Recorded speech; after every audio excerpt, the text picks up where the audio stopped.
at a time. Yeah, this is tea time. Making a difference, one cup at a time. So be sure to grab your tea, grab a seat, and tune in to Miss Liz. Tea time, making a difference, one cup at a time. Tea time, yeah. Tea time.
Well, good morning and welcome to Tea Time. And oh my goodness, we're in October already. I can't believe that we're almost at the end of the year. 2023 has just flown by like unincredibly, really, really quick. It has, I blinked and we're already in October. We've got a couple months left. We got a couple tea times left, but today we're joined here by the incredible Aditi uh, Wardhan Singh, and she is the creator of Raising World Children. She's an author. She's awareness for multicultural diversity. We're going to talk about multicultural and the importance of that, and all the incredible work that she does. She's got some amazing children's books out there. So I want you to go and check out her platform. You'll see her website up during the show, and in the audio you'll see it all in the description, so be sure to check that out. Sign up. She's got some really incredible things on that website. I mean, if you're looking for something different, you're going to find different on her website. So again, I want to thank everybody for tuning in to Miss Liz. If you're just joining into Miss Liz and you just found me, subscribe to the YouTube channel, give it a quick like, and do all of that good stuff. So let's do the disclaimer and let's get this tea rolling. And we're going to get a good strong cup of tea this morning for multicultural. Disclaimer for Miss Liz's Tea Time live show. Miss Liz myself is going live using StreamYard. Before leaving a comment, please grant StreamYard permission to see your name at StreamYard.com. Please be advised that the content brought forward for any Tea Time show hosted by myself, Miss Liz, is always brought forward in good faith. However, may bring forth dialogues and opinions that are not representative of my platform. The facts and information are perceived to be accurate at the giving time of airing. All Tea Time guests and audience participants are responsible for using their good judgment and taking any action that may relate to the discussion. The content brought forward may include discussions for some where they may be emotionally at risk. It's significant to know that this show is engaging in discussion forums only to offer and inspire awareness and connection, and is not providing therapeutical advice. If you have any questions about the disclaimer or the panelist discussion, you may freely contact me, Miss Liz, through my email at bookingmissliz@gmail.com. Moving forward, should you choose to voluntarily participate in today's show in any aspect, I myself, Miss Liz, welcomes you. And should you decide that this show is not made for you at this time, I respect your wishes and will see you at a later show at a later date and time. Again, all tea times in 2023 are done on Thursday, 10, 3, and 7 p.m. Eastern Standard Time. If it's not a Thursday, it's a rescheduled tea time or a surprise guest that is coming on. So now a little bit about my guest. Let's get that out there, and then we're going to get her in here, and then we're going to spill a good TEA. Aditi Wardhan Singh is a multiple award-winning, best-selling author of 9 diverse books, like the picture book voted Teacher Pick by Amazon, How Our Skin Sparkles, and the award-winning book for being a global citizen, Raising a Global Mindset. Her books aim to give multicultural mindsets a strong sense of identity while building cultural awareness. About her work, she's been featured on a number of global publications and broadcasts. She is one of the leading voices on cultural sensitivity and self-empowerment. In 2017, she founded RaisingWorldChildren's.com, a global online and in-print publication for multicultural families.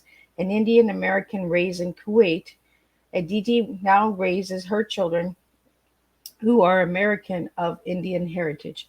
And you can find all of her on Facebook, Instagram, and her website. So let me get her in here and let's spill some cup of tea with you this morning. Welcome, Aditi. Hi, thank you for having me, Liz. It is a pleasure to have you. And we were just talking about dry mouths and losing our voices and all of that. In the morning, I lose my voice all the time, guys. So if you see me sipping on my tea, it's just because it's morning time. We got to slowly wake up. So, Aditi, I want to start off where I start, where everybody. Who were you as a little girl, and who are you now as a grown woman? Wow, that's a big one. As a little girl, I think I was a dreamer. I dreamt of I used to imagine myself in movies, that I was a movie star, and I was not a movie star, but like a character in a movie, and I would pretend that there was this boy, and it was me, or I was adventurer, or I was a pirate, or things like that. I had a very lively imagination. Around 9 to 10 years old, and actually it was around 13 when when we got the first computer in our home, was when I was like, oh, I think I want to have my name up in a New York Times best-selling something sometime. That's what I had dreamt of. Now, as a woman, I am still discovering myself every day. Uh, I am evolving as a human. I am a mother of two. I have 9 and 12-year-old who were born wise beyond their ages. So it's been a struggle, and it's wonderful at the same time. I am a global citizen who aspires to help people see how important it is to have a multicultural mindset and have grace in conversations about cultural sensitivity, and how to build confidence within and without. So when you say global citizen, what do you mean by that? I mean, someone who is very accepting of other cultures and who tries to learn from other people around her. I do enjoy watching content across platforms, and I enjoy attending cultural festivals. I enjoy living in US. I haven't had the opportunity to travel a lot, which I dream of doing someday when I make it big as an author. but but till that day comes, I do everything else, like reading, or reading stories about other countries, and watching a lot of content which is from other countries as well. So Aditi, were you born in Kuwait? Yes, I was born and raised in Kuwait. Yes. So what change have you seen coming to America from Kuwait? Not much. Kuwait and America have pretty similar um the vibe is very similar, because you have malls, you have food stores, you have McDonald's, and you have Burger King, and all that stuff is the same as in Kuwait. The change, I think, primarily is in the people, because in Kuwait there's a kind of invisible divide between the Arab community and uh, the other expats that live around. But that's not the same in US. In US, it's more, we are all intermingling. My kids go to school where, many other culture kids go to. We're not limited to just living within the Indian community per se. So that's, I think, one of the just major changes. Um, Differences, I think it's more about the kind of conversations we get access to, versus there it was more of pretty much like living in India, but with living with facilities that were more like those in US. So what's the difference between India and Kuwait? I couldn't tell you. Because when I do my research, I was like, okay, I'm confused. Am I going to India or am I going to Kuwait? Yes. So India is, so Kuwait is one of the Gulf countries. So it's basically Muslim. So Kuwait, Dubai, Saudi Arabia, Qatar, Oman, these, and I think a couple of others, they make the Gulf countries. And then India is like 4 hours by flight. Uh, so of course it's Asia. And culturally, of course, India is much more diverse. You have Hindus, Muslims, Sikhs, and many other religions, and many other languages. India has like around 250 languages spoken within it. There are a lot of differences. Kuwait is like a pinpoint on the world map, if you go to see it. Okay. And India, of course, even though it's much smaller in US, but the diversity within India itself is very big. So even just for an example, in like, even though I was in Kuwait, I was living in kind of like an Indian community, like not mostly surrounded by Indians, let's say that. So I had like my neighbor was Christian, was Goan Christian. Like Goa is a state in India. Our friends were Gujarati Indians, which is another state of India. So even within Kuwait, like our community was diverse because our access was to different states of India within our community. So that's Wow. something that's very different. Yeah. That's amazing. Yeah. And that's what I like about tea time is I like to know about the different countries, right? So have you Yeah. ever gone back home? To India? Yeah. Yes. So in 19, look, we used to go to India. So in Kuwait, since it's so hot, when we were kids, they used to have 3 months of holidays during June, July, August. So every 3 months we would travel to India and visit our relatives, which were all over India. I have not been blessed with having family in one place in India, which is always a pain because when we go back for even a month now, we have to visit like four places, like four different cities in four different corners of India. But back then also it was the same thing. And then luggage was not a problem. Air travel was much better when I was a kid. But still my mom used to make it difficult because we used to end up carrying like a lot of gifts for our relatives and big suitcases. So every person had like two suitcases and then two, three, four handbags and stuff like that. And that's what we used to do. And then in 1990, I don't know if you remember, Saddam Hussein decided from Iraq decided to invade Kuwait. And then of course it was a state of war that time, and we had to leave Kuwait for I think 3 years. My father came back after 1 2 years, and then we realized our house was looted completely. There was nothing left there, so then we had to rebuild. But during those 3 years I was living in India. And then I did my engineering from India also, because in Kuwait you don't have much of higher education. You didn't have it then. I think now you have a lot of online courses you have access to, but then you did not. So I did my computer engineering from India in Mumbai. So we have a question here for you, Aditi. When Kuwait was invaded, was your whole family moved? Yes, yes, we all moved. We moved to India. My mother, my brother was 6 months old that time, and we moved to India just with like my mom had stitched gold in her petticoats and one bag of diapers. That's all we left Kuwait with. And that's what a lot of people don't understand is when you have to pick up and just move, right? You don't have time to grab like your favorite toys or your favorite clothes. It's just No. we gotta go and we gotta go now. Yes. Yeah. So No. how did that impact your life? Oh, largely, I think that actually hugely impacted what I do, the work I do now, because it was in India where I used to feel the most out of place. Even now, when I go to India, even in US, like if I'm living, having conversations with a lot of people who've just lived in one place in India, my conversations are very different compared to, because sometimes I cannot understand why someone would have that kind of mindset. uh, but that's just because I was not raised in India. So a lot of people will say, oh, don't, when you talk you don't seem very Indian, like you have.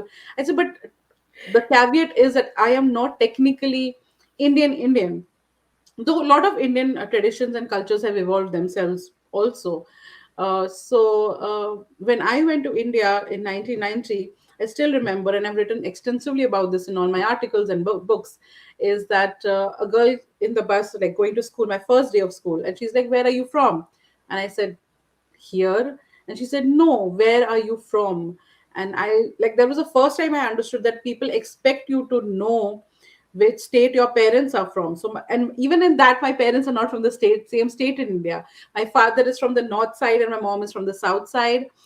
So that also used to be, oh, so it's a love marriage. And I'd be like, no, it's an arranged marriage. We are from the same subculture, but it's just that they grew up in different places. So multiculturally, like even today, my family unit, my family is married to Muslims, Christians. We have like all from Canada, Australia. Like we have all kinds of people within my family because we're very multicultural that way. So have you always, after you left India, you came to the US. Have you always been in the US since then? Yes. So I was telling someone the other day that I think in Richmond, the year I completed my 11th year was the longest I've lived in a place.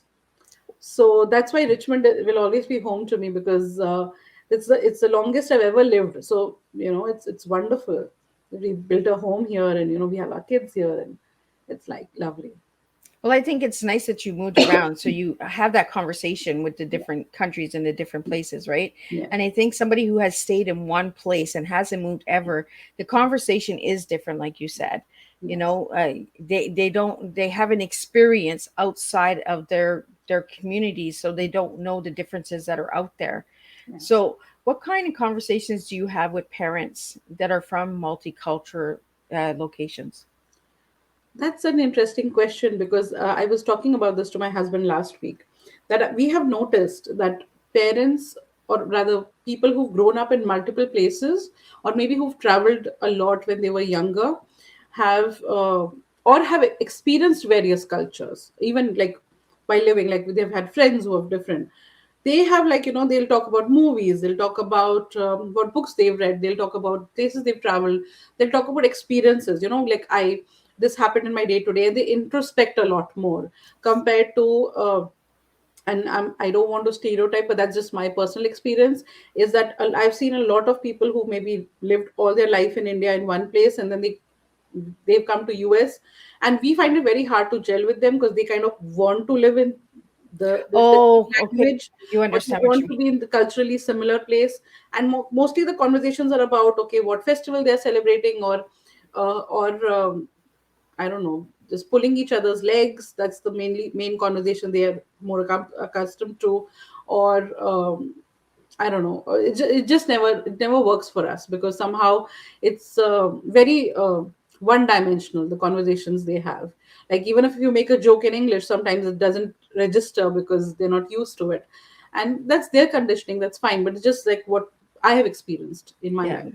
Well, myself as well, Aditi. I've moved a lot of Yeah. places, and I find that somebody who has lived in the same area or the same place, and you talk to them and you try and crack a joke or something, they're so closed, Yeah. right? They're like, nope, this is the way. Do do do do. It's like a Mm. dotted line, right? Yes. You cannot get like a like a roller coaster. You can't go here, you can go there, because then Yeah. they're like, no, no, no, no, that's not the way it's done, right? Yeah. So I think by moving around and getting involved in the different communities, different countries, you're also building an open conversation for awareness Yes. through different areas. Yeah. Because if you've gone to a different country, you can say, well, you know what, when I was there, this is what I seen, this is what I got. But if Yeah. you stay in one country, you can only talk about that country. You can't, Yeah. you can talk about the other countries because you learn them in school and stuff Yeah. like that, but it's not the same as when you're moving around and checking them out. Yeah. Yeah. So Aditi, I want to talk to you about multicultural. When you hear the word multicultural, what comes to mind for you? Like I said, it's more about it's not even about traveling as much as it's about just being open to watching maybe content that is not from your language. Like I'm mainly Hindi speaking, but I watch movies that are in French, I watch movies that are in German. I mean, that's what subtitles are for. They give you a good even if you're watching you I mean, I personally have come to realize that you don't necessarily have to travel, but you should be open to learning. So when you're watching, suppose, a German movie, I've seen there is a lot of similarities even in German behavior, like how a parent talks to a child. uh, because often, like when we were growing up, or when I was going to move to US, a lot of people have this idea in their head that, oh, American values are very different from Indian values. And I correct them now and I tell them that, that's not true. I grew up because I grew up watching shows where, there was very strong connection about how the parents are dealing with the kids and so I knew that, it wasn't like from a movie, from just a Avenger movie. It was from watching niche down shows and niche down things, because Kuwait used to have access to American shows. We didn't have access to Indian television, so we Oh, never watched Indian. Yeah, we in Kuwait, you have only you had we had only one channel to watch, and that used to show American shows, and that also very sanitized. So they used to edit out any kissing, they used to edit out any. So it was great to watch because it was everything was age appropriate. There was nothing that was not age appropriate, which was great.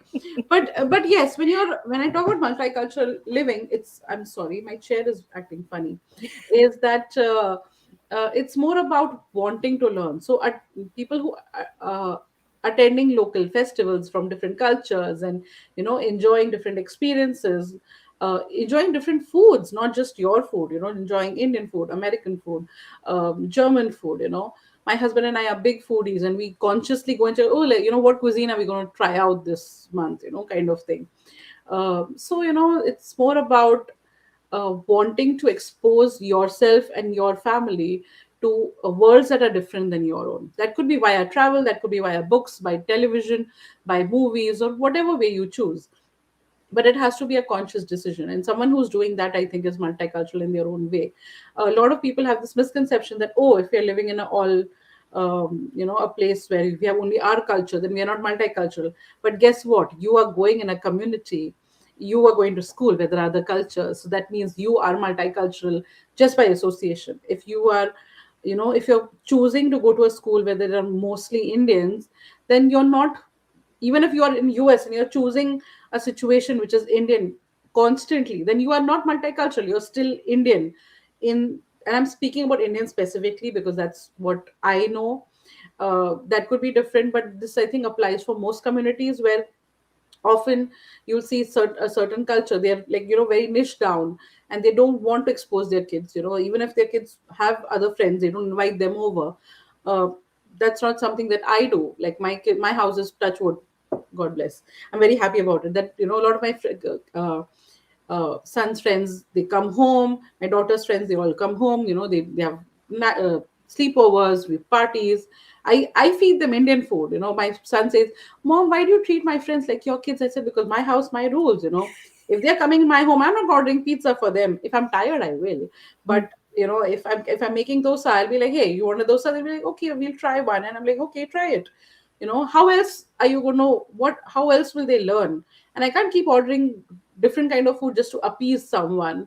This is my life. If you're coming in my home, isn't it wonderful that you get to experience something new?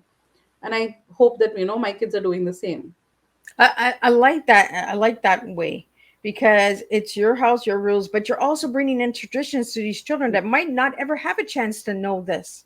Yeah. It's opening up the foods and traditions and festivals and conversation. Yes.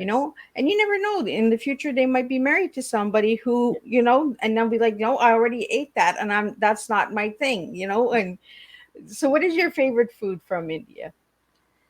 Oh, funnily, you will laugh at this. My favorite food from India is called Indian Chinese. Okay, so you But got two countries mixed in.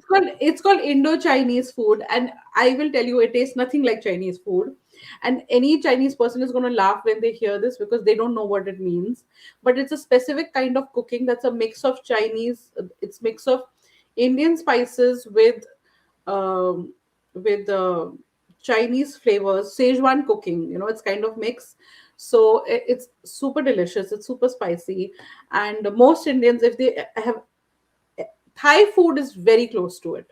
So since I don't in Richmond, I don't have access to any good. Actually, around me, I don't think even in DC there's any good Indo-Chinese place. So Thai food is the closest. So we'll constantly order Thai food. So yeah. So when you have these children over that are friends of your children, what Yeah. what recipe do you usually make for them? I don't. I make whatever I'm cooking. I'll just give them some more of it. Well, I like that. Yeah. So if I'm making dal rice, I'll give them dal rice. If I'm making rajma rice, I'll give them rajma rice. If I make parathas, I'll be like, hey, I'm making parathas. You want them with egg or you want them with potato? I'll give them that much option. But like I said, if I'm tired, if I'm ordering for myself, I'll order for them also. But yes, if there's food, I mean, why would I order especially for them? It's like, right? It's not a party. If it's a party, of course I order special food. I like that. That's the kind of the way we got raised with my grandparents is like what's on the table is what you eat or you do Yeah. without. Yes, that's fine, and if the kid says no, I tried it, I didn't like it very much. Because last Diwali party, I remember the kids were like, oh, we want to try this. And my son and my daughter are. I'm very ashamed of it. I mean, not ashamed is not the right word, but embarrassed is, I think, better word is that they are very picky eaters. They don't eat anything new, even in my home. Like in my home, they have every vegetable, but for God knows what reason, they are very picky. But all my kids' friends are not like that. So they came home and they were like, oh, we'll try this, we'll try that. And then there are a couple things they didn't like. It's like, do we have to eat this? I said, no, it's okay. You tried it. Thank you so much. You can leave that. And then that's fair, because, most of the time when I make the basic foods, they're fine with it. So it's okay. Because festival food is, of course, a little bit more acquired taste. So festival food is different than the regular traditional food. Usually, yes. So what's the difference?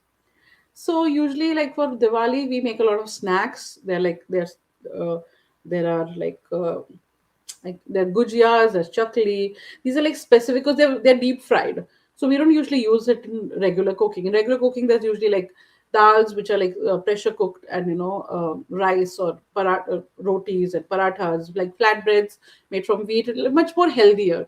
Okay. And then on festival season you'll have pani puri. Like we still have pani puri regularly also, but not as like on festival times. You'll see most people love having, because these are all deep fried and heavy foods, right? The sweets, like festival season has a lot more sweet making, which otherwise I don't think anyone even eats cake anymore these days. So everyone's very weight conscious and that ways. But so you have laddus, you have gujiyas, you have pedas. These are all sweets, cookies. Nowadays, because of course our kids are like more American, so they want, mom, can we have brownies as also? So I'm like, okay, fine, of course. So we'll have one, or during Diwali we'll have one cookies or one, brownies to appease the younger crowd also. So Adita, your children were raised in America, so they have the American mindset, right? Yes. Uh, And I feel that the Americans are scared to try different, right? I think again that's I think Because that I know totally in depends. Canada too, they're like that. We're really like, oh, I don't know. Like I like to try different stuff. I like to try Yes. different foods, and I'll be like, oh, I tried it once, that's not for me. And then Yes. I'll be like, oh my goodness, that's so good. Now I need a recipe, so I got Yes. to go hunting for a recipe. Yes. But your children were grown up in the States, so they had that openness of the American food from family members and friends that they've been to, right? So when they come home, do they say like, "Mom, you should try this," or "Mom, you should do this," or No, like I said, unfortunately, my kids are very picky. So when they go to someone's house, they'd be like, no, thank you. I don't want to have that. Unless it's pasta or dal rice, like, kind of. If there's something familiar, they'll have it. If it's a spaghetti and meatballs, they'll have it. But if it's anything, and I keep telling them, I said, the point of going to your friend's house is not to trouble the mother. So can you please just eat whatever's served? And then, of course, as hosts, they feel obligated. So they'll just heat up some nuggets for my kids. And I tell them, I said, that's not right. But I don't know why, because even when I was pregnant, even when they were young, I exposed them to all different kind of foods. But for some reason, fries and nuggets is like a safe food. I mean, in my home, they eat all vegetables and they eat all curries. I'm making them sound very bad. They're not that bad. But it's just that if something, like if I make ladies' fingers in a certain way and someone else makes it and it looks different, even though they know it's their brain knows, but they will not be willing to have it, which is very weird.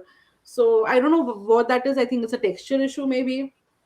I don't know. I can't excuse it also because it's kind of rude, but what can I do? but it could be the texture because a lot of people suffer from that, right? The texture, Yes, it could be the yes, same exact food, but because it's made differently or it looks differently, it's like I'm not sure about that. Like yes. Yeah, it could be I the think same that's a recipe lot. and you Yeah, just make it differently. Like you might fry yeah, it a little bit more, you might yes, bake it instead of yes, frying.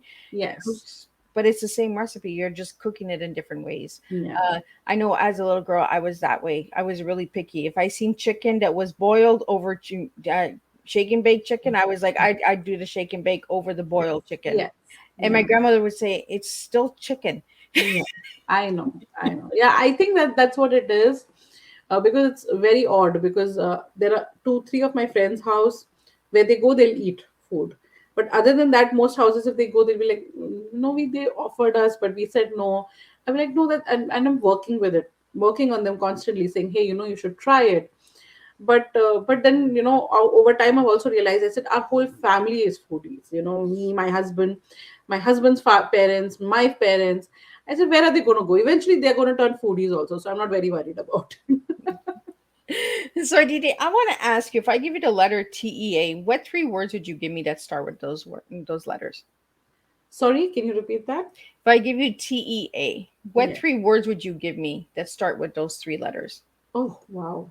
Uh, Trustworthy, um encouragement, and what do you do with A? Trustworthy, with A, admirable. Okay, now you want to tell me why you gave me those three words? Wow. I think with tea, I think that's what I totally believe in. I always say, in Hindi it's called be everything, but don't sab kuch banna, but ehsan faramosh mat banna. Meaning, do everything in life, but don't ever break someone's trust or be ungrateful. And I think I try to live my life, saying that I think that's paramount, whether it's services I provide to other writers or it's uh, for in my books. I try to make sure that I'm true to what I'm doing, and I want people to be able to trust me as my work as a brand and me as a person. Uh, I think same with encouragement is I look for encouragement and I aspire to give encouragement. A fun story is that when I was in college, this was the first time I did it. We were traveling in train and we were standing at the entrance. So in India that time, now they have, but that time they didn't have doors at the entrance of each compartment. And I was standing there, and this lady was standing, and I cannot forget. I don't remember her face, but I remember she was dressed in this white sari with a brown border, and she looked impeccable with her hair tied in a bun. And there was like, she wasn't very over, but she was very presentable. And she was coming from work. It was like 5:36 in the evening, and I couldn't stop myself, and I said, you know I said, I hope you don't think this is weird, but you look so beautiful, and I hope I grow up and I be like you. And she looked at me and she smiled and she said, you don't know how much I needed to hear that today. And she said it in English, and I like, you don't know I'm so thankful that you said that to me. And never stop doing that. And I feel like, all through our journey, you, me, we were just discussing your struggles before the call also, is that we all are going through stuff, and we all need constant encouragement. And I hope and pray that, we all can find it. And if I can help anyone else feel that through my books or through my words or through my compliments, why not? When I was a kid, I remember reading this in moral science class. We used to have moral science class. So we used to say, give three compliments every day to someone. So I can't do three compliments every day because I don't meet that many people. But I try to do like one whenever I meet someone. I Yeah. think it's really important, right, for encouragement. And it's okay to go up and say to somebody, "I like your shoes," or "Your hair is gorgeous." Yes. We're not being, straightforward. We really like it, and someday we want to have it like that, or we hope that we can have it that way. Yes. Yeah. So for your A word, what word did you give me again? I said admirable. So why that word? I think maybe because I watch a lot of celebrity interviews, like not reality shows, but interviews, uh, and I hope to live such a life also. Is where I like to learn from people who I know I don't have I'm not a fan of anyone ever.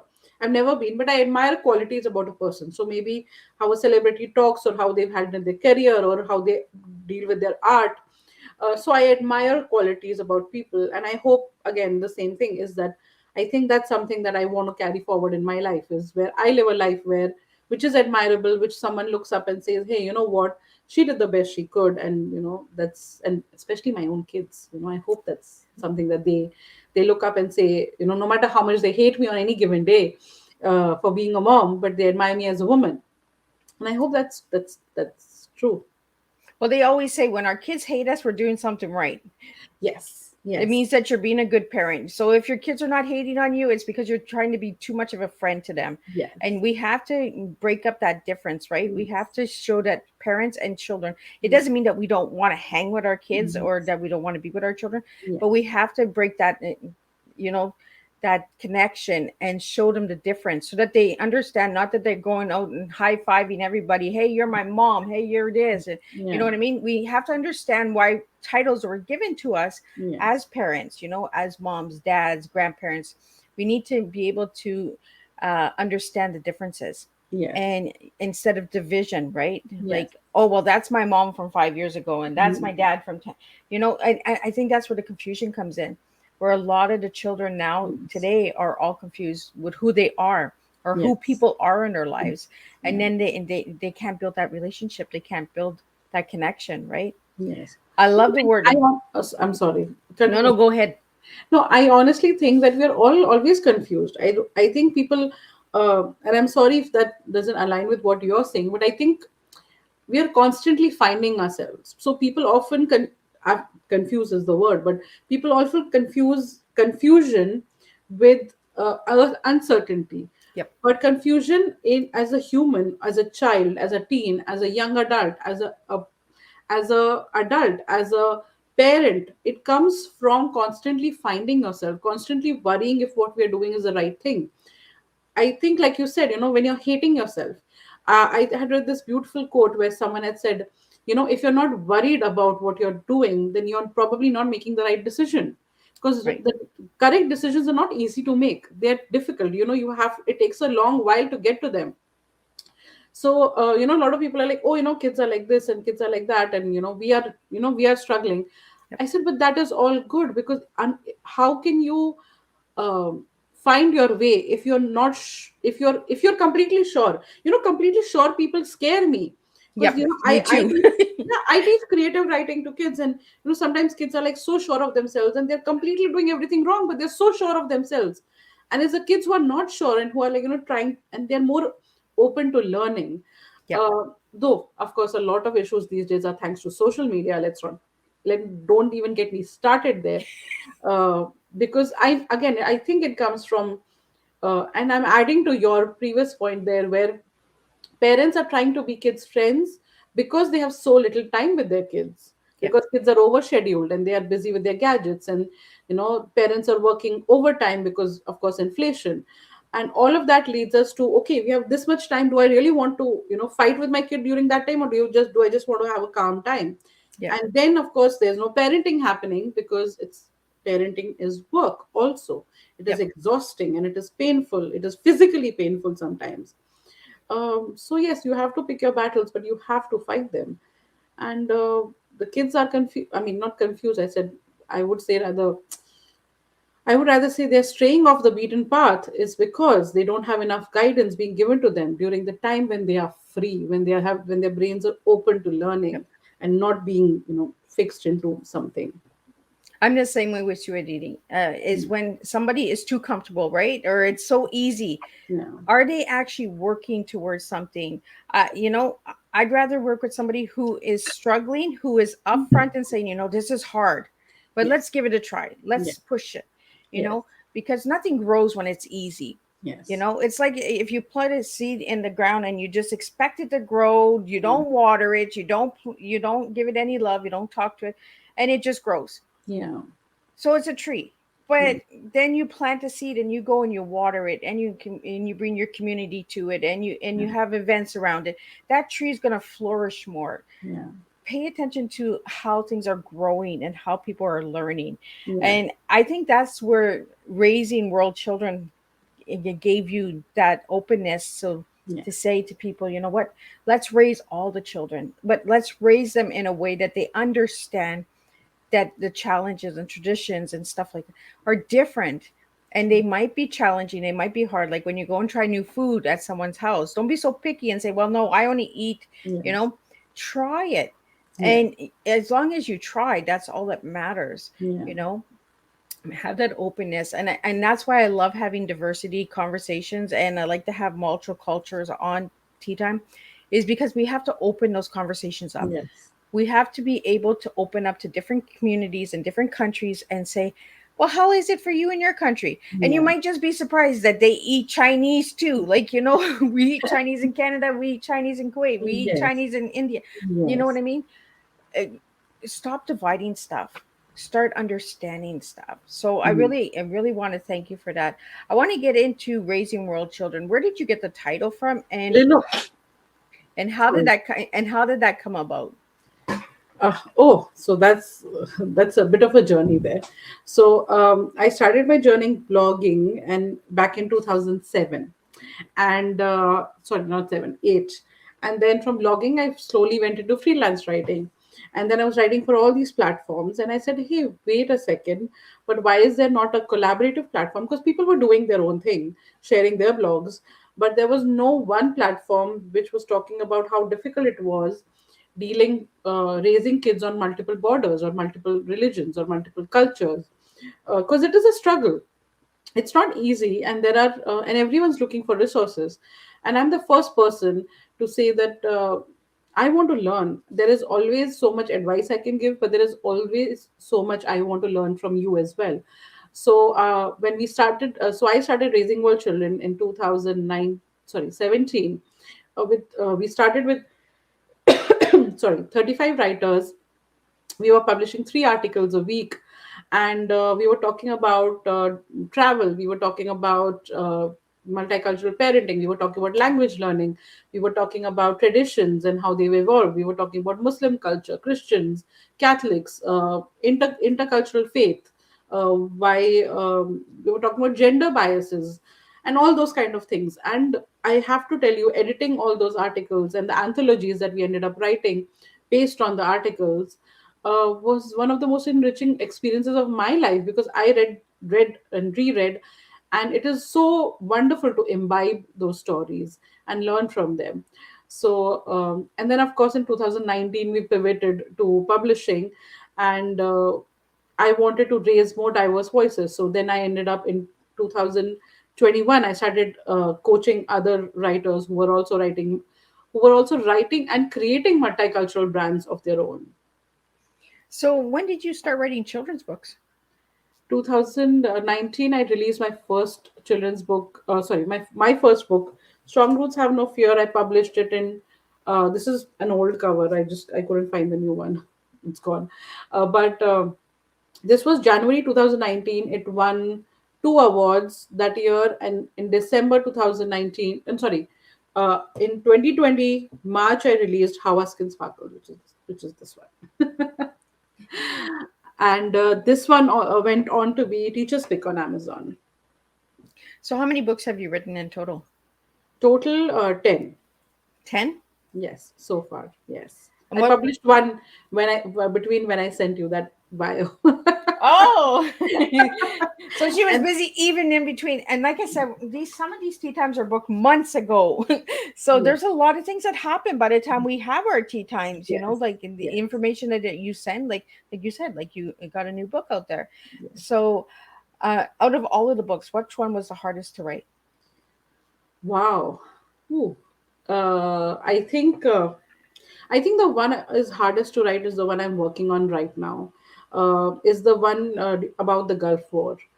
It's a story I'm writing for preteens, preteens to teens. It's about sharing how that experience helped me find myself, or maybe understand myself and my culture. And of course, it's not like a autobiography. So there's a lot of fiction in there, but it's very difficult to write because it has a lot of real people stories included in it. Not Okay. that they know about it, but that walking the fine line of writing something which is from memory, finding the history of it. Like, I have to do a lot of research and make sure I'm being authentic and correct, because a child's mind, I was 10 when that happened, so a child's mind is very different. So, and creating conversations between my parents, because my parents never spoke about anything in front of me. It was all behind closed doors, because of course they don't want to expose us to all the worry. So imagining what they might have said, and what kind of worries they would have, and what kind of conversations and situations they were put through. And of course it's also a story about a mother and daughter, which is something I wanted to talk about, and to reflect that without um, sounding like, I'm being preachy, or I'm trying to, tell people that yes, all mothers are bad. No, it's like, kind of, it's a struggle. It's often a person is still finding themselves, like we were just discussing, a person is finding themselves. So it's a very and it's my first full length book. Like, usually I've written non-fiction, so each chapter can be dealt on its own, and then they cohesively form a book. But writing fiction, especially for young adults, and making it age appropriate, and making sure that it's dealing with situations that they're dealing with now, like bullying, and struggling with, dealing with their parents and things like that, that's been a very challenging. So I've just done 6 chapters, and I find every chapter is so difficult to write. uh, and I keep tweaking it, but yeah, that's it's very slow going, because it's so difficult to write, because it's very emotional also. So sometimes I go back to that emotion that I felt in that moment, and I'm like, oh, that's not nice to talk about. But so it's very tricky.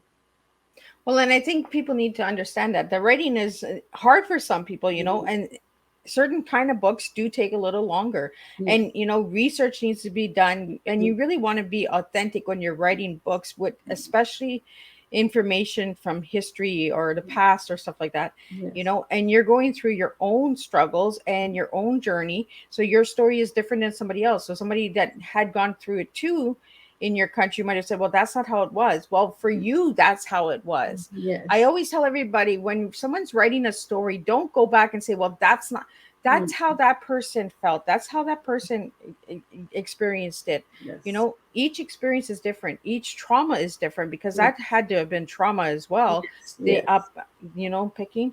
And we need to open up and understand what trauma is. Like, Yes. don't be so scared to speak of it. We Yes. all go through it, every single one of us. It doesn't matter what country you come from, Yes. there's trauma around us all the time. But you mentioned something as you were sharing, Adita, and that I really want to bring up, is the openness of conversation between parents. Growing up, a lot of our parents kept a lot of the adult stuff away from us. Where Yes. today, in today's world, I find that the children are being told too much, and they're Yes. being given too much information, and then it kind of mixes them up, and they kind of pick sides and they battle. And Yeah. so do you find that do you feel that way as well, that the children in today's world is being given too much information? I think in life we have to have a balance, and I think we come from a generation. So I have to give a little backstory of this. Is my mom was always very open with me. There was no topic off limits. She discussed everything with me, her own personal struggles, family issues, whatever, and stuff like that. And growing up, I realized that while I appreciated the openness, and she, of course, was always happy to discuss my things also. She was my best friend growing up. She is my best friend. But I also, as a parent, realized that I don't think it was right on of her to put all that burden on me, the family issues and things like that.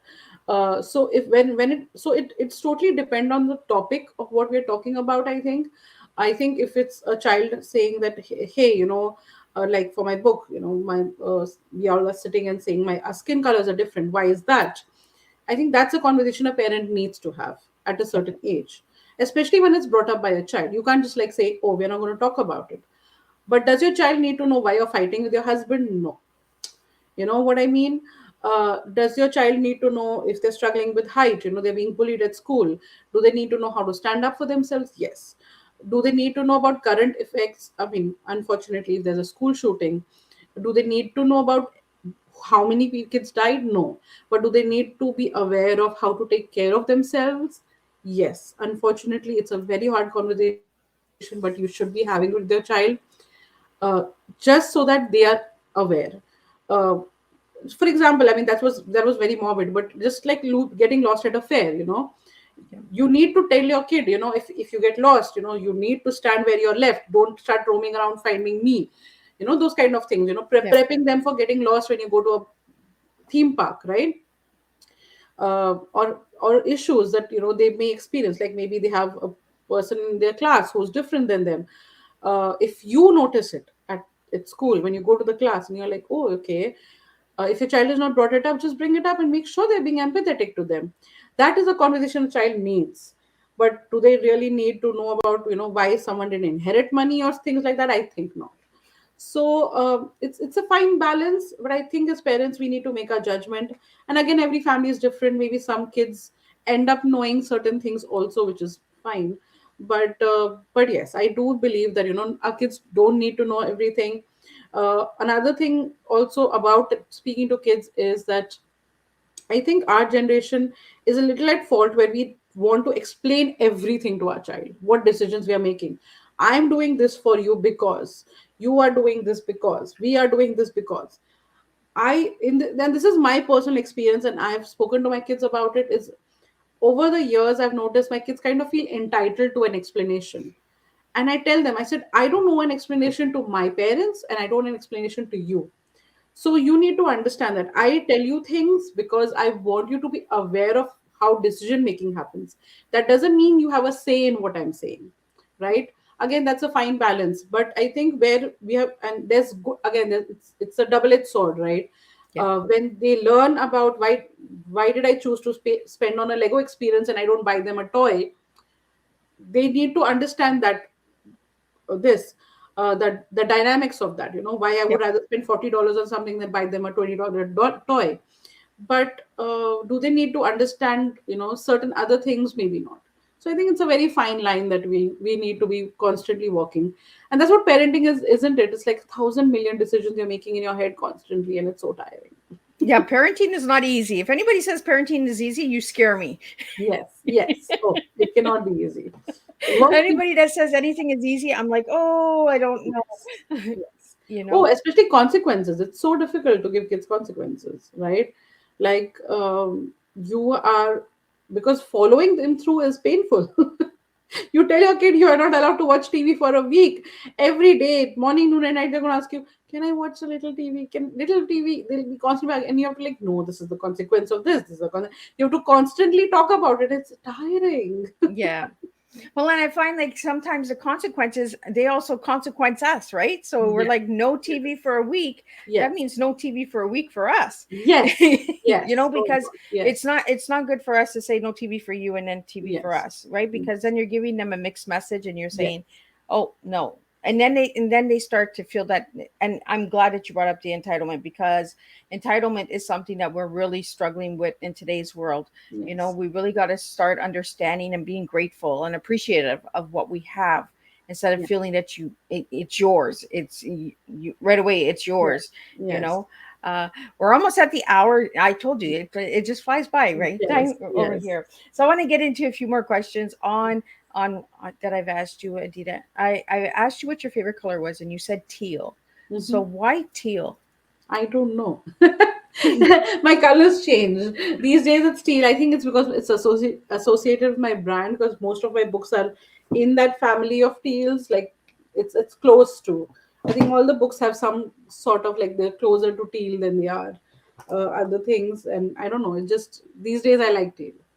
There's no reason for it. And I asked you one word to describe yourself, and you gave me easy, creative, No, multi-creative, I think. multi creative. Yes. So Yes. why that word? Okay, so for that, I think someone would need to understand what I do in a given day. So I will take Wednesday as an example because it kind of helps. So I get up in the morning. Of course, I prep my kids' lunch and I go do stuff.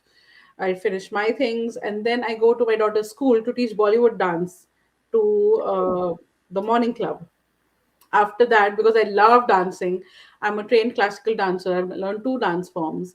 So I love dancing, but it's very difficult to find outlets for it. So so I'll choreograph cultural events and all that. So that's one aspect of me. And then during the day, I'll edit other people's books, or I'll be coaching other people, and I'll be and then in the afternoon, I teach creative writing to kids. So, and then in the evening, of course, I do my own thing when I'm cooking and things like that. And I always be creative in my cooking because I cannot eat the same dish 2 days in a row myself. So, so yes, I am multi-creative. And when I want to relax, I draw and I paint and I do art stuff. I'm not good at it. I am not good at it at all, but I love doing it. So that's why multi creative. So I have a question here. What is Bollywood dance? Oh, Bollywood dancing is nothing. It's there is nothing called Bollywood dancing. Bollywood dancing is just a mix of hip hop and Indian cultural Oh, moves. So it's actually a lot of Bollywood actors and actresses. They don't like the term Bollywood because it comes from Hollywood. oh, It's more of Indian cinema. So I would like to call it Indian dancing, but Bollywood is more a more colloquial term that the world understands. Is where any dancing on songs from Indian cinema is called Bollywood dancing per se, unless it's traditional. So oh. any if you mix bhangra steps into with hip hop, it becomes Bollywood kind of thing. So there are like certain moves. So is it kind of like belly dancing? No, no, no, nothing like that. No? No, not at all. It's a mix of various kinds of dance form. It's like a in Hindi it's called khichdi, like when you mix a lot of leftovers and you make a dish. So it's kind of like that. So it's a mix of various. So it'll have a little classical, it'll have a little folk, it'll have a little hip hop, a little disco, and then that's just it's just fun. So basically, dancing on any Indian song is called Bollywood dancing. Oh, well, that's interesting. I'm learning so much from today's tea time, Yes. and I like the way that you said it's a little bit hip hop. It's a little this. It's almost like you were making a sauce or something. You're putting some Yes. spice, putting some sugar, Yes. putting some flour. You Yes. know, and that's what it is. We need to understand, and we need to grow with different traditions and different Yes. things. Like we're learning as we grow, right? And I Yes. love having guests that teach me stuff because I'm just like, Mm. oh, that's interesting. I've never, Mm. I've heard of Bollywood dancing. I just Yes. never knew what it was. And I Mm. and I was that person that thought, oh, it came from Hollywood because it Yes. had the wood on it. Yes. Yeah. Uh, so what message would you like to give out to everybody that is not multicultural? Well, I would say find a way to be because that's the future. I mean, they say the world is expanding and contracting at the same time. Like, with the internet, everyone's right next to you, but we are all getting further and further away emotionally. So I think being multicultural, just watching various content or reading books that are diverse, that have messages of diversity and inclusion, and that empower your child, they're a great way to just and yourself are a great way to expand your horizons without leaving the home, because it's not easy to do. I mean, a lot of people these days are kind of like, oh, traveling is great, but guess what, traveling costs a lot of money. Buying a $10 book is cheap. You can buy a book, or don't even buy a book, just ask your library to host my books. Just Google my book, and you have an ISBN number. You can ask your library that this is a book, and this is why I want it, and this is the reason I would love for you to host it. And libraries buy the books for you. So there are many ways that you can access. Attend your local cultural events, expose yourself to people and their different stories. And I was just talking to someone about the other day. I said, if you want to change the world, all you need to do is be more mindful yourself in your everyday. And that's all it takes. Because if we all were just mindful of ourselves and we were all just kinder ourselves, especially to ourselves, I think what would be a better place, anyways. Well, I think it's really important just to get out there and get open, right? Yes, And yes. so if anybody would like to reach out to you and work with you, how could they reach out to you? You can reach me via my Instagram at Raising World Children, or Aditi W Singh. That's ADITIWSINGH, as it says here. Uh, and of course, you can Google me and check out my testimonials and things like that. And of course, I offer 20-minute free consult to see if it would be a good fit to work together. And I love working on multicultural books. I specialize in cultural sensitivity and books that are about special issues. I love because there is the traditional publishers are still working in a certain format, which is the beauty of indie publishing, where you can set up a brand and you can tell the stories that need to be told today. Uh, I help doing that. I've so far worked with over 200 authors, and it's always a lovely experience working and creating stories for tomorrow. Well, I really want to thank you for joining me today on Tea Time, Aditi. I learned so much from you. And for all the listeners and viewers out there, if this tea time resonated with you and you want to show a different flow, a different kind of tea, share this tea time with a family member or a friend or with your local schools. And if you want some interesting books for your schools or your classrooms or stuff, like, check out Raising World Children. The books are amazing. Your platform is really open, and she does work with a lot of different people. So I Yes. highly recommend that you check her out. So again, Aditi, I want to thank you. I want to thank all the Thank supporters you. and listeners today. If you're listening, please push hashtag replay if you're watching the replay. And I will see everybody at 3 p.m. with the second tea time. And we're going to be talking about acceptance. And we will have captions on because my guest is deaf. So we will have that going on. So we are opening up today's conversation with a lot of multicultures, a lot of understanding, a lot of diversity and inclusion. So be sure to check out all tea times this afternoon and this evening. And then tonight we're going to be bringing back returning guest, Natasha Dean. She'll be coming in and she'll be talking about children's writing. So we're talking about books and children and all that good stuff. So until then, I will see everybody at 3 p.m. Eastern Standard Time and then 7 p.m. Eastern Standard Time for this week's shows.